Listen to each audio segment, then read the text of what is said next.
And then when our kids go off, all of a sudden we don't have to do all of that. And our brain doesn't know what to do then.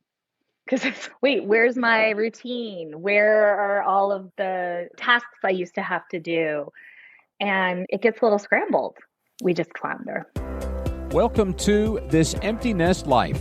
Join Jay Ramsden as he leads you on a transformative journey through the uncharted seas of midlife and empty nesting. If you're ready to embark on this new adventure and redefine your future, you're in the right place. Here's your host, the Empty Nest Coach, Jay Ramsden. Hey there, my empty nest friends. Have you ever wondered what the heck is going on here in midlife with your brain and your body? Maybe you feel like you're struggling with brain fog brought on by hormone changes, or perhaps you're wondering, was I just trying to multitask because of the kids, or am I really ADHD? You might even be struggling to find clarity and direction in your life now that the kids are grown and flown.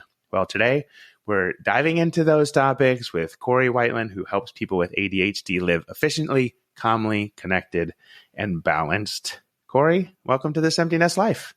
Thank you. I'm really excited to be here. Thanks for having me. Yeah, I'm so excited that you're here. My son is diagnosed with ADD. My wife did her PhD thesis in executive function. I'm pretty sure that I am undiagnosed ADD myself. And I think there's so many connections in people's lives around this particular topic. But for me, what I want to get into with you today is how does midlife maybe unmask some of those things that we struggle with? And before we even get there, maybe we just start with what the heck is executive function?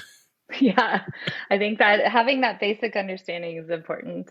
So executive functioning skills are the skills that actually live in the prefrontal cortex of our brain. So that's the part that goes right above our eyebrows to our midbrain.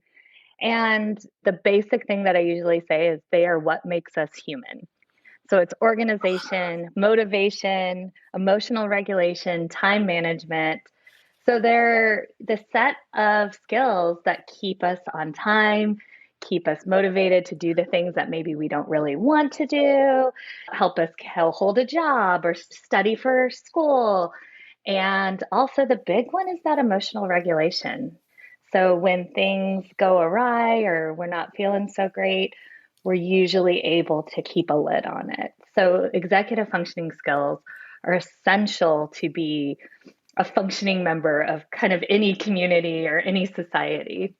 Okay, which is different from just to help people understand what people may hear as a lizard brain or the animal brain, which is everything that happens subconsciously to just keep us moving through the day.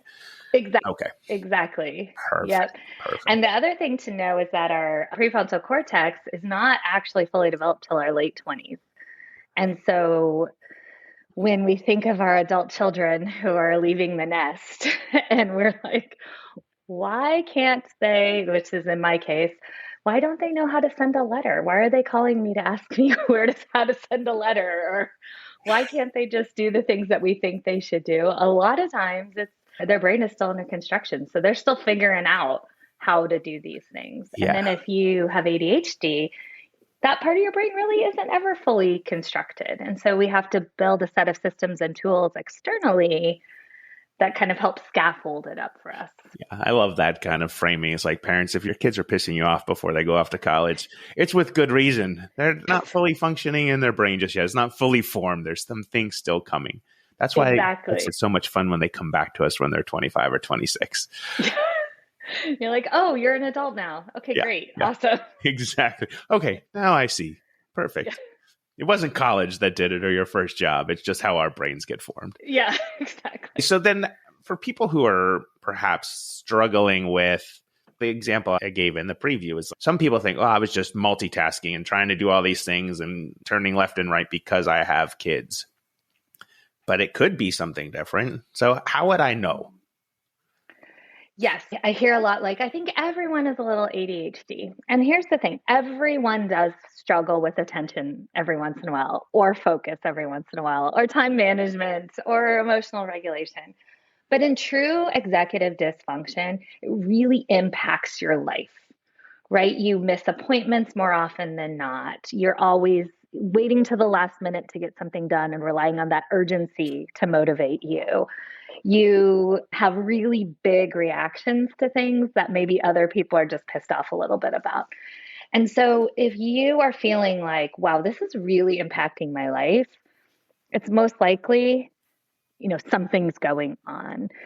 And I think back to what you said about when we have kids in the home, what we know is that a brain that is in executive dysfunction, and that could be ADHD. It's a side note. Executive dysfunction can come from ADHD, obviously, or neurodiversity.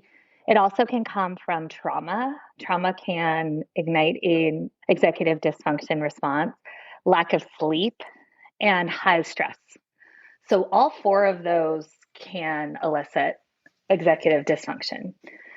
But what we know is that something to hyper focus on or hyper fixate on helps those like executive functioning skills like become a little army, like the Avengers uniting together.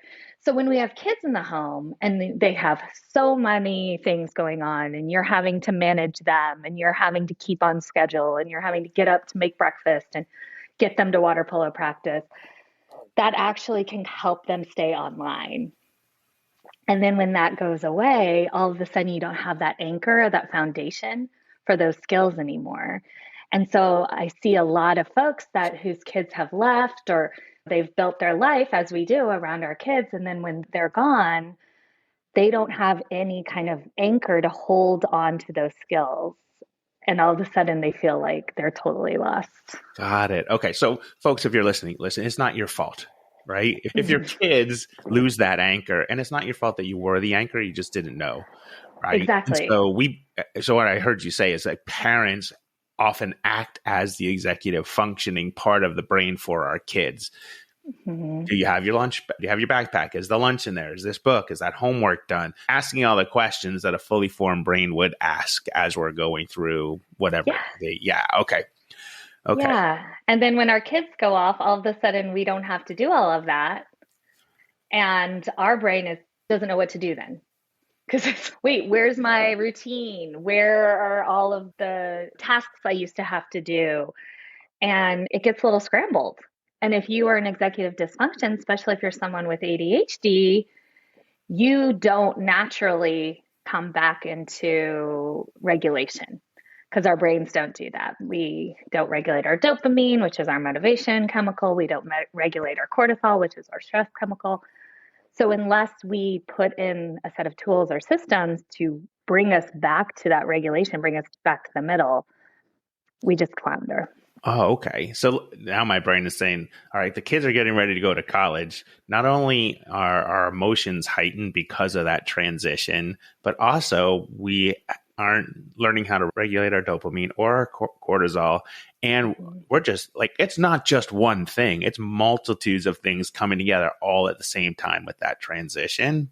Yes. And all right, let's dive into that. How does one regulate dopamine and cortisol? Is that possible to do? What does that look like? Is that step one? Is it step three? Walk us through that based on your experience. Yes. So the first thing that we have to do is we have to build awareness. And so if we don't know what we're thinking when we're thinking or what we're feeling when we're feeling, then we can't make any changes.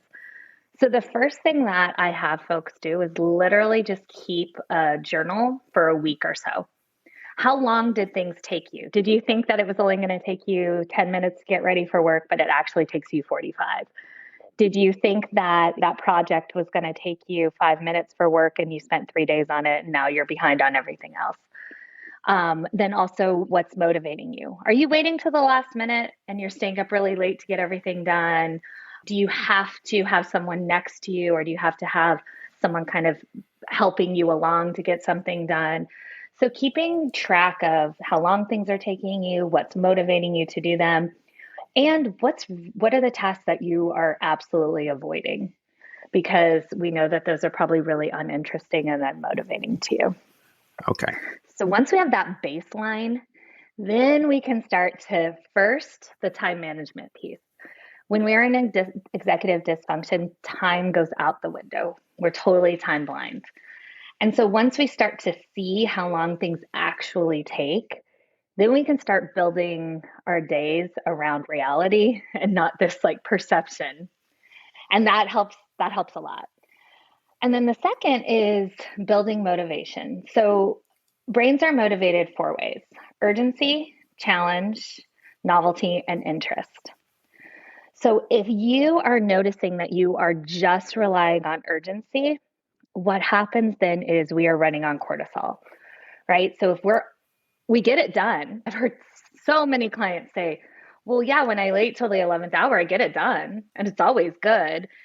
Then I always talk about the cost, right? So when we do that, we just flood our bodies with cortisol. We literally put ourselves in fight or flight, and our nervous system just goes into overdrive. And then what happens is we are exhausted, we are overwhelmed, and then that leads to burnout. So we can't just rely on urgency all the time. But if that is your big motivator, you can create artificial urgencies. So you can break down the task and say, okay, I'm going to have this done before I watch Love Island tonight. I'm not going to let myself watch Love Island until I have this done. And it's on at 8 p.m., right? And so we can create these artificial urgencies that give us a little bit of that cortisol, but not that complete flood. We can also create challenges. Brains that are in executive dysfunction love a game. So we can gamify things. We can create interest. So I am a huge proponent of dopamine pairing. So having something that's really interesting to you at the same time as something that isn't. And it can be anything from your favorite coffee, right? Go to your favorite coffee shop, get your favorite coffee, and do the hard thing, to watching a really silly show while you're doing dishes. I can't do dishes without having a ridiculous reality show on. Like my body won't do it. And so creating those dopamine pairs can be really helpful for that high interest. Okay. Dopamine pairs, cortisol. I don't know about you. I see stuff maybe because of the work I do and the type of client I work with. Cortisol shows up in my Instagram feed 1,000 different times and ways. You might have high cortisol if blah, blah, blah. Yes. Yeah. Yes. So when I think about that, combined with everything else that we've been talking to, is I like the idea of the pieces, like the smaller pieces, right? To give you a hit of the urgency without it being like, oh, I've got to get this whole project done. It's just the one component. Yes. So tell me more about the novelty and the interest piece. You said urgency and challenge. Mm-hmm. Tell me about the other piece. Those seems a little bit more, I don't know, accessible and not so hard. The novelty piece and the interest piece. Yeah. Yeah. So the interest piece is definitely that dopamine pairing can really help with that. Also, I do not believe that if you are in executive dysfunction and you are struggling to get tasks done, I do not believe in doing the hardest thing first. Your brain will fight you at every turn, and then you might not get anything done. So what I always suggest is looking at your to-do list and finding the thing that is most interesting to you, the thing you're actually going to get it done, you like it, and doing that first. And what that actually does is it helps us raise our dopamine levels. So then our brain is more primed to do the harder thing. And so I suggest doing the hardest thing third. So you have the most interesting and then something that's in the middle. So if you think of it as stair steps, you have the least interesting here at the bottom, the most interesting at the top. So I suggest doing that and then going to one that's in the middle. And then usually momentum leads to motivation, right? And so if we can activate and get some momentum, then we can do that harder thing. So that's another way that interest can really help us, support us. I love that. No more eating the frog, right? Yeah. So you do the hard thing first. Yeah, exactly. Eating the frog works for a lot of people.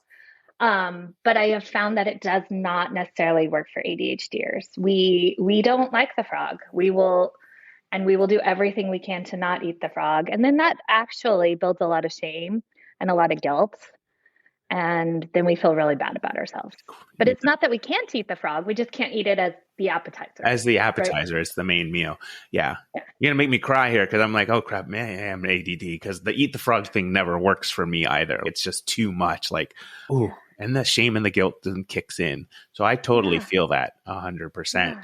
And it's like, ooh, what's more interesting to me? I never thought about it that way, right? It was just like, this task is more interesting than this task. But now that I am so focused on, let me do the 3 things I have to do today, I like that pace, the interesting thing, maybe the one in between, and then the frog, if you will. Yeah. And then I always suggest after the frog, you have a reward. ADHD brains love rewards. So you give yourself, you do something fun after, or you go and get some ice cream, or call a friend, or something that will feel really good to you. And one, that feels really good. Everyone likes to do something fun. And that actually helps to create those neurological connections in our brain where our brain says, oh, okay, you're going to feed me some good stuff if I do this hard thing for you. So it actually, over time, makes that hard thing a little bit easier. I love that. It's so revealing, I think, for folks who may be listening to this and being like, oh, this is how I parented it the whole time. I was doing all these other things, running around, struggling with X, Y, and Z, but I never got to like that big task of cleaning out the closet or cleaning out the garage or redoing the kids' closet, whatever it may be, right? Those things that we put off that just seem so enormous and overbearing to us. It's because maybe there's some executive function stuff going on. For sure. And with those are prime examples of dopamine pairing. You get a friend to come and do it with you, and you promise them pizza after, or you put on like a playlist that just makes you so happy, right? Or you listen to an awesome podcast or a great audiobook or something that helps keep that dopamine and that serotonin, which is our happiness chemical, helps keep it in, I call it the green area, right? That regulated area. Okay. And not too high, because if it's too high, then we know it crashes, right? Anything that goes up comes down. Right. We like to keep it in that kind of green area, that regulated area. So you said the green area. Are there orange and red areas, and how does that play in? Yes.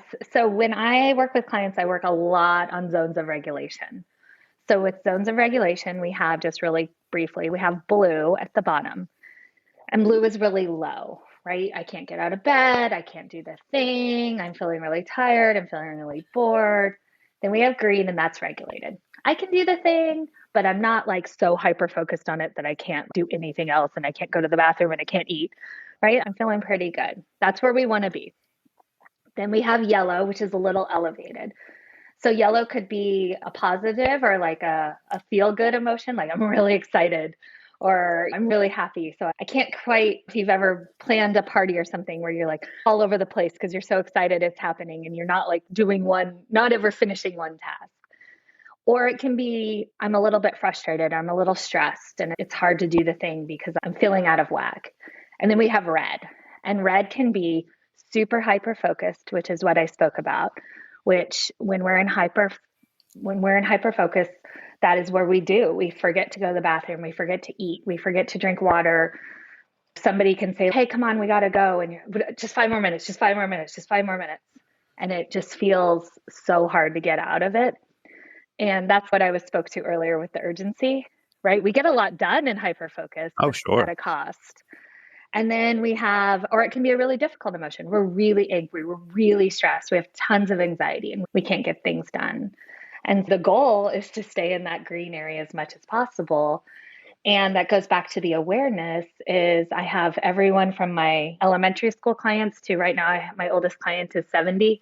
I have every client keep track of when they're in which area and then practice at least 3 tools that can help them get back into green. And we write it down. And oftentimes they don't even realize that they're not in green. It just is so overwhelming. We're so offline. And so if they start to be like, oh, wow, yeah, I went to clean the garage and I just couldn't do it. I couldn't get off the couch and I felt terrible. I didn't do it all day. You know what? I was in blue. So I actually went for a run instead and I had a really great breakfast and I called my friend. Then I felt better and then I was able to go do it. So rather than just try to force yourself off the couch and it takes 10 hours to clean the garage because you're so low, doing that tool in between to get you back into the green can be really helpful. I love that. And actually save time in the long run. Yeah. So let's fast forward. If the parents are off, they're empty nesting and they get home and they feel lost. I can't get motivated to do things. I'm not sure what comes next for me. How do they know? Is this a symptom of just the kids leaving? Is it because the stress of the move and the change in energy in the house that my cortisol levels are raised and I'm in the red level. I'm in the blue level, I should say. And so how do we know? How do we know if it's an executive functioning issue or just a moment in time where it's emotional? Yeah. So I would say if it is systemic, right? If everybody has 1 or 2 days or even weeks where things feel really hard, especially in transition, right? I've now dropped my oldest daughter off, or she's gone off twice now, and 2 separate years she's a rising junior, and it doesn't get easier. I thought it would, but every time she leaves, a little piece of my heart breaks. And she's actually in your neck of the woods. She's in New York City. I live in San Diego. So about as far away in the continental United States as you can be. And it's hard. And so there is time, I would say, for a whole family, even for her younger siblings, where we all feel a little off kilter. We walk past her room and feel a little sad. The dogs go in there, which kind of breaks your heart. But then we regulate, right? It's not that we don't miss her. It's not that we wish she wasn't with us, but we get into our new routine. I would say if you are in true executive dysfunction, you don't ever really, after several weeks even, get back into that normal routine. It keeps going on and on. And the things that you used to do pretty easily, or the things that you felt or you feel like you should, quote unquote, I hate that word should, but that you should be able to do, you just don't seem to be able to do with any sort of ease, then I would say you're probably in a slump of executive dysfunction. Okay. So I would say people who are my clients listen to the show, they would characterize that as feeling lost. Like they come home, they've dropped the last one off, or it doesn't matter, one of them off. And all they seem to be able to do is, I can sweep the floor in the kitchen. And it seems like it's never enough. And that's all I can manage to do. That's all that feels good enough for me to do. But everything else in life just maybe has lost its flavor. And I can't get motivated to do anything else, to go for a walk, to go to a gym, to grocery shop regularly, to clean anything out, to move forward with anything.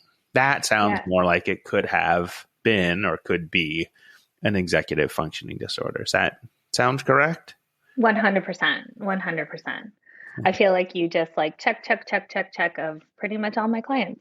So you just created my like perfect client. Perfect client list. Yeah. And it's fun. It's interesting because my clients, many of them are the same. And so it's a mix, I think, of the emotional roller coaster ride and executive function disorder, whereas I'm just stuck is the best way to describe it. I'm stuck. Yeah, for sure. And like I said earlier, there's lots of things that can put us in chronic executive dysfunction, and trauma or big life change is a big one. Whether it's divorce or a child leaving or a death in your family, that, to get neurological just really quick, it ignites that amygdala part of our brain, which is our fight, flight, or freeze, because we don't feel safe, right? Our body our body doesn't know why. Are we getting attacked by a bear, or did we drop off our kid at college? I don't know. So I'm just going to act like we're getting attacked by a bear just in case. And so when we do that, when the amygdala is lit up, that prefrontal cortex actually does physically go offline, because when we are in a space where we're getting attacked by a bear, we don't want to think critically, right? We don't want to have time management.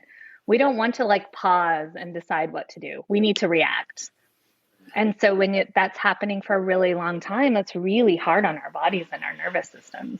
Yeah. So if you're wrapped in a blanket with a coffee mug listening to this episode on your couch right now, after possibly dropping your kid off, or they left for summer camp or whatever it may be, you're exactly where you need to be. Exactly. Listening to this episode, because this is what we're talking about. Okay. Yeah. And taking care of yourself, right? Wrap yourself in that weighted blanket, get your favorite drink, take care of your nervous system, because if your nervous system is working overtime, you're not going to be able to do those other things physically. So what are some tools? You talked a little bit about that, but what are some more tools or mindset shifts that people can do in order to help jumpstart this so that they get back to feeling, okay, life feels good to me? One thing that I do with all of my clients which is not part of executive functioning, but it's like the bridge to executive functioning challenges or support, is building self-compassion. So if you have been living in executive function challenge for a long time, whether it's since you're a little kid or, recently in midlife because of hormones or dropping someone off or life change, We tend to get in a failure feedback loop. So I will use the sweeping the floor as an example since you brought that up. I have to sweep the floor today after dinner. I have to do it. Dinner happens, you sit on the couch, you just can't. You can't physically do it. You can't emotionally do it. Seems so simple. And you just keep telling yourself, just do it. Just do it. Why can't you do this? This is so easy. Just do it. Then our body reacts to that stress in that fight or flight. And so it makes it even harder. And then we get in that failure feedback loop. And so that happens. That's just one example of, you can imagine throughout the day, of all of the times. And if you are someone with ADHD, research shows that ADHDers get 20,000 more negative messages by the time they reach middle school than neurotypical kids, whether they're diagnosed or not. And so think about that when your brain is developing. You had so much negative feedback. Why can't you do this? Just pay attention. Oh, you're late again. Wait, why can't you turn in that homework? You forgot it, you lost it, right? All the time. So building self-compassion is essential, no matter whether it's been 40 years or 1 month. And self-compassion is treating yourself with kindness and curiosity and love, regardless of what's going on around you, regardless of if you sweep the floor, regardless of if you return that phone call, regardless of if you got the project for work in on time. And so building that is really important and really hard. It's not easy. So I suggest with just starting with paying attention to what your brain is telling you, and then writing it down, physically seeing it. And if it is not truthful or kind, crossing it off and reframing it. So I'll use the sweeping the floor. Why can't you just sweep the floor? You're so lazy. Everyone else in the world is sweeping their floors every night.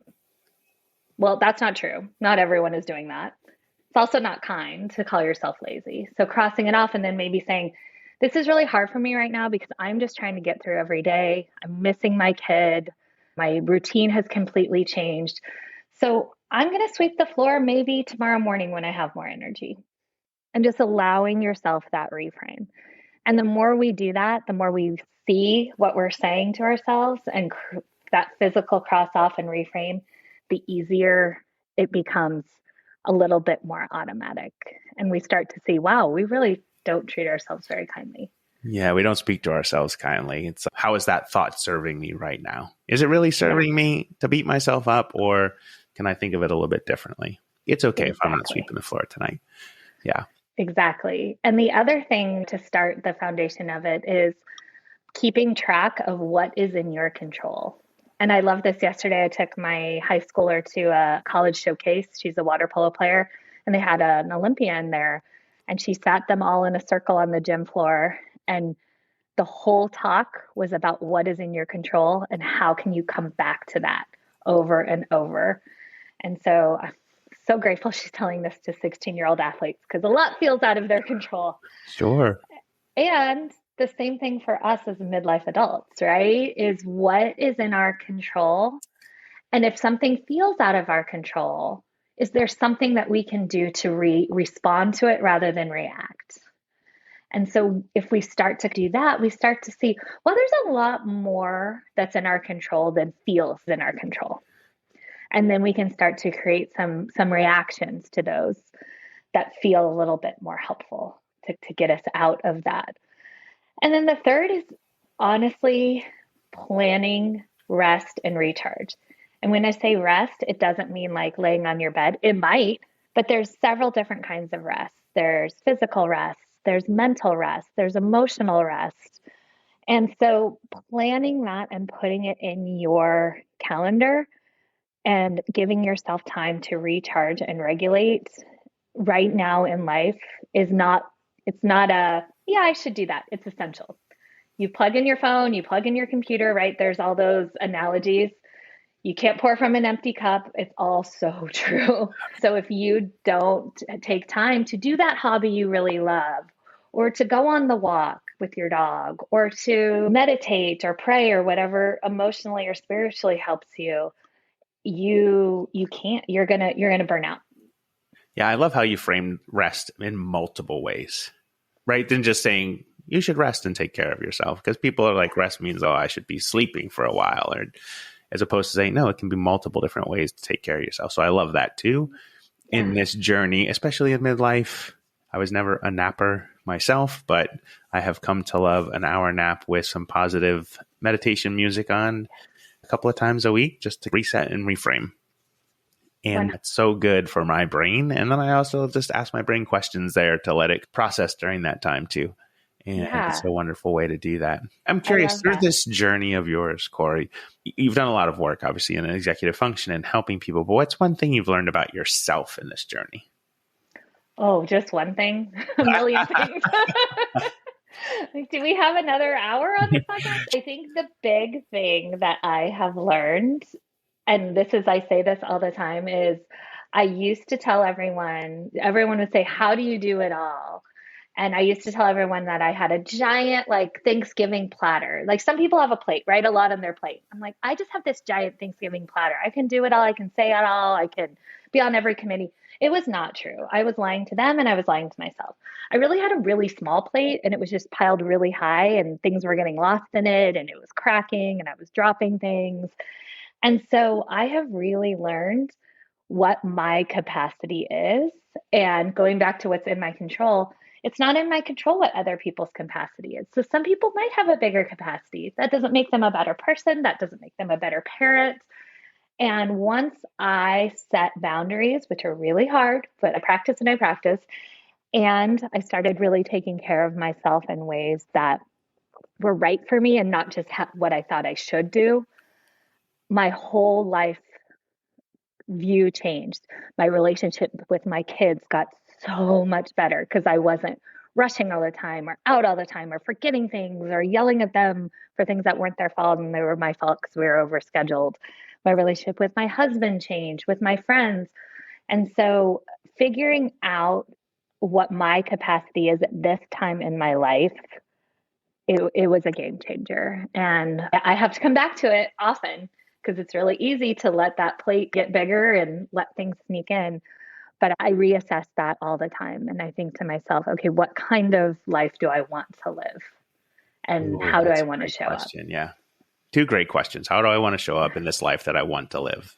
It's amazing, right? And so when I think about that, do you have a life motto? I know you're not an empty nester just yet. Still got one in that journey. But if you had an empty nest life motto or life motto, what would it be?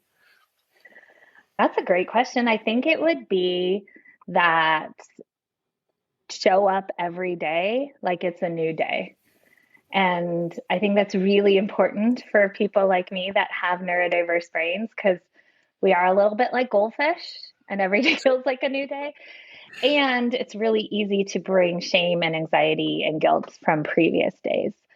So show up like every day is a new day and just figure out what's going to happen that day and how you want to show up and then do it and honor how you feel that day. Whether it's a day you're going to get a lot done and go for it or a day you're going to take a nap and take it slow. So good. Yeah, it's like those graphics where it's like showing up every day is like people think it's a full cup every day, but it's really a full cup, a half a cup, a quarter cup, no cup. That's what showing up every day is. It's like how it works for you. And I so appreciate you bringing to the table in this conversation today around how, you know what, if you think you're abnormal, you're really normal for you as an individual. And I think that might be the biggest takeaway from today's episode. Awesome. I love that as a takeaway. I think that's really important for sure. That's so good. Corie, thank you so much for being here. I thoroughly enjoyed the conversation. It's where I live every day. Love it. And I hope, folks, if you're listening, that you take a little bit away from this. We're going to put all of Corie's information in the show notes. If you feel like you're struggling with this ADHD and not feeling like you're living efficiently or calmly or balanced, you can reach out to her and get in touch. Corie, thanks so much for being on the show. Thank you. Loved it. Are you ready to start living and enjoying your empty nest years? If so, head over to jasonramsden.com and click Work With Me to get the conversation started. This Empty Nest Life is a production of Impact One Media, LLC, all rights reserved.